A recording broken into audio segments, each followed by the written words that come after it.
Serial तुमसे तुम तक की कहानी अब उस खतरनाक और रहस्यमयी मोड़ पर पहुंच चुकी है जहां हर कदम के साथ अतीत के राज खुलने लगे हैं और वर्तमान की नींव हिलती जा रही है। आने वाले ट्रैक में दर्शकों को हाई वोल्टेज ड्रामा, डर, इमोशन और सस्पेंस का जबरदस्त तड़का देखने को मिलने वाला है। इस बार कहानी का केंद्र है अनु, आर्यवर्धन और राजनंदिनी का अधूरा अतीत, जो बार बार वर्तमान में लौटकर अनु को बेचैन कर रहा है।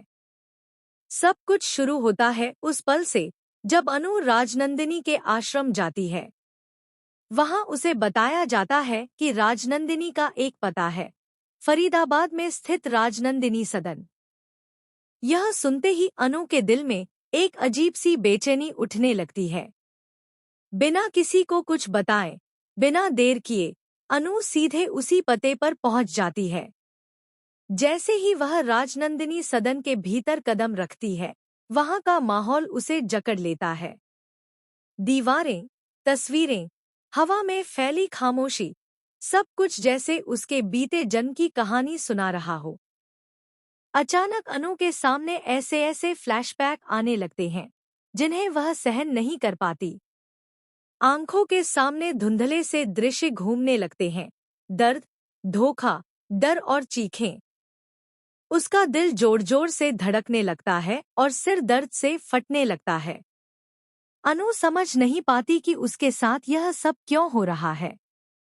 वही दर्द, वही डर, वही बेचैनी जो उसे हर अष्टमी की रात डरावने सपनों में सताती है, आज हकीकत बनकर उसके सामने खड़ी हो जाती है। आखिरकार वह खुद को संभाल नहीं पाती और वहीं बेहोश होकर गिर पड़ती है। इसी दौरान आर्यवर्धन को खबर मिलती है कि अनु राजनंदिनी सदन पहुंच चुकी है। यह सुनते ही उसके पैरों तले जमीन खिसक जाती है। वह जानता है कि अगर अनु वहां ज्यादा देर रही तो सच्चाई सामने आ सकती है, वह सच्चाई जिसे उसने सालों से छुपा कर रखा है।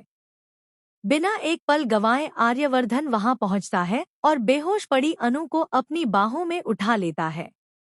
वह उसे वहां से लेकर भाग जाता है, क्योंकि वह किसी भी कीमत पर नहीं चाहता कि अनु उस जगह से जुड़ा कोई और सच जान पाए।